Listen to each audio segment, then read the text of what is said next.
Beberapa hari kemudian setelah pulih, Ling memberikan hadiah berupa jas kepada Zhao He sebagai ucapan terima kasih karena telah menyelamatkannya. Sebagai balasan, Zhao He juga memberikan hadiah berupa bubuk empedu beruang kepada Ling yang dapat membantunya saat asmanya kambuh. Melihat perhatian Zhao He yang begitu besar pada dirinya, Ling pun menawarkan pekerjaan di perusahaan temannya agar Zhao He bisa mendapatkan gaji dan prospek masa depan yang lebih baik, namun Zhao He menolaknya karena ia sudah merasa nyaman bekerja di perusahaan Ling. Ketika Ling hendak mengambil minuman anggur, Zhao He mencegahnya karena itu tidak baik bagi kesehatannya. Sebagai gantinya, jika Ling ingin berterima kasih padanya, ia meminta Ling untuk ikut bersamanya. Ternyata Zhao He mengajak Ling untuk berolahraga. Awalnya Ling menolak karena takut asmanya kambuh, namun Zhao He mengatakan bahwa hal itu tidak akan terjadi karena olahraga lari pada malam hari dapat membantu mengurangi gejala asma dan stres yang dialami Ling saat bekerja. Ketika Zhao He memberikan petunjuk pemanasan, Ling yang tidak terbiasa pun terjatuh. Beruntung Zhao He berhasil menangkapnya. Situasi tersebut membuat mereka berdua saling bertatapan. Kemudian saat hendak berlari, Ling pura-pura merasa sakit di pergelangan kakinya. Zhao He pun membelikan Ling permen lollipop berukuran besar yang langsung mengingatkannya pada kejadian malam itu. Kesal karena merasa Zhao He mengerjainya, Ling pun mengejar dan berniat memukulnya, tetapi tiba-tiba ia malah terjatuh. Ketika Zhao He memijat kakinya, Ling mengerang kesakitan sehingga Zhao He mengira kali ini Ling tidak berpura-pura seperti sebelumnya. Karena Ling tidak bisa berjalan, akhirnya Zhao He memutuskan untuk menggendong atasannya tersebut pulang ke rumah. Sesampainya di rumah, Zhao He mencoba mengobati dengan memijat kaki Ling yang terkilir, namun tiba-tiba saja lampu di rumah itu mati sehingga Zhao He bertanya apakah Ling takut pada kegelapan. Ling mengaku bahwa ia memang takut pada kegelapan. Hal itu membuat Zhao He merasa kasihan padanya. Ling kemudian memberitahu Zhao He bahwa ada lilin di dalam lemari. Karena khawatir Zhao He tidak bisa menemukannya, Ling pun menyusulnya. Tanpa sengaja mereka hampir bertabrakan yang menyebabkan botol di atas meja jatuh ke lantai. Tak ingin kaki Ling terluka akibat pecahan kaca, Zhao He kembali menggendongnya kembali ke ruang tamu. Setelah lilin menyala, Ling dan Zhao He saling bertatapan, namun tiba-tiba Zhao He menerima telepon dari pamannya. Karena tidak tega meninggalkan Ling sendiri di dalam kegelapan, Zhao He berbohong kepada pamannya dengan mengatakan bahwa ia sedang lembur. Setelah itu Zhao He menyuruh Ling untuk tidur lebih awal karena ia akan segera pulang. Saat hendak keluar, tiba-tiba Ling meminta Zhao He untuk menemaninya. Karena tidak tega, akhirnya Zhao He setuju untuk menemani Ling malam itu. Setelah terdiam beberapa saat, Ling kembali menawarkan Zhao He pekerjaan di perusahaan temannya, namun Zhao He kembali menolak karena ia ingin menunjukkan kesalahan pada desain sepatu yang akan diproduksi oleh perusahaan Ling. Karena kelelahan, Ling akhirnya tertidur.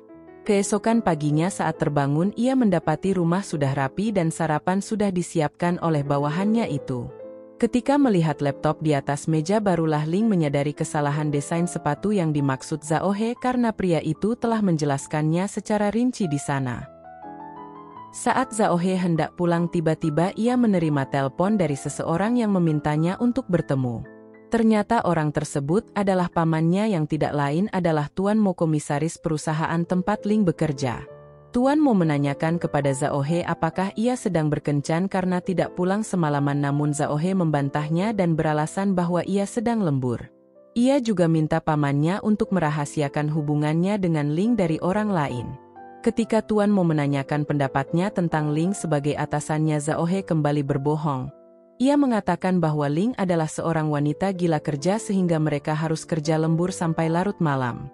Mendengar hal itu, Tuan Mo justru menyuruh Zhao He untuk belajar dari Ling agar bisa meniru kesuksesannya. Saat hendak masuk kerja, tiba-tiba Ling bertanya mengapa Zhao He keluar dari pintu basement.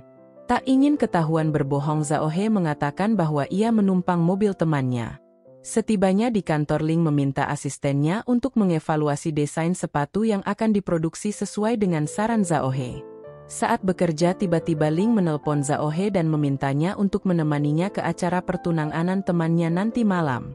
Zhao He setuju untuk menemani Ling, tetapi ia mengatakan bahwa ia akan datang terlambat karena ada urusan yang akan ia selesaikan terlebih dahulu. Malam harinya ketika acara pertunangan dimulai, Ling dengan gelisah menunggu kedatangan Zhao He karena ia tidak memiliki pasangan. Tak lama kemudian Zhao He pun datang dengan penampilan yang berbeda dari biasanya. Ling terpana melihatnya apalagi karena pria itu mengenakan jas yang pernah ia berikan dulu. Zhao He yang sudah mengetahui maksud Ling membawanya ke acara itu langsung berakting.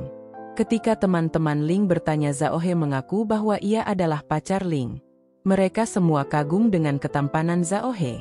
Zhao He juga menceritakan kenapa ia menyukai Ling dan memuji Ling di hadapan teman-temannya yang membuat Ling merasa sangat bahagia. Sebelum acara selesai, Zhao He mengajak Ling keluar dari sana. Di luar, Ling mulai curhat tentang mantan pacarnya yang dulu pernah meninggalkannya tanpa kabar. Zhao He menebak bahwa pria yang dimaksud adalah Sui Qing karena saat mabuk Ling sempat menyebut namanya, namun Ling enggan membahasnya lebih jauh dan langsung menyuruh Zhao He pulang karena tugasnya menemaninya sudah selesai. 加班结束. Sesampainya di rumah, Zhao He menerima telepon dari ibunya. Ternyata selama ini Zhao He berusaha mendekati Ling karena ia ingin menyelidiki kasus Sui Qing yang menyebabkan perusahaan tempat Ling bekerja dulu mengalami kerugian besar. Keesokan malamnya Ling kembali memenuhi ajakan Zhao He untuk jogging, namun saat berlari Ling kelelahan dan tidak sanggup lagi mengikuti ritme Zhao He. Akan tetapi Zhao He terus menyemangati dan mengatakan bahwa jogging baik untuk mengurangi gejala asmanya. Saat mereka hendak melanjutkan jogging, tiba-tiba sebuah sepeda motor hampir menabrak Ling. Untungnya Zhao He dengan sigap menariknya sehingga mereka kembali berpelukan. Setelah itu Zhao He kembali menyemangati Ling agar ia bisa mengejarnya. Ketika mereka sedang makan cemilan sambil berdiri, tiba-tiba asisten Ling memergoki mereka yang membuat mereka berdua jadi salah tingkah. Ling pun beralasan bahwa mereka sedang menguji produk sepatu perusahaan. Setelah itu ia buru-buru mengatakan ingin pulang. Saat berjalan pulang, tiba-tiba seorang pria mencegat Ling dan meminta uang kepadanya, namun Ling menolak memberikannya. Ketika pria itu mencoba memaksa, Zhao He pun datang dan mengamankan orang tersebut. Ketika Zhao He mengancam akan memenjarakannya, pria itu mengaku bahwa ia adalah ayah Ling.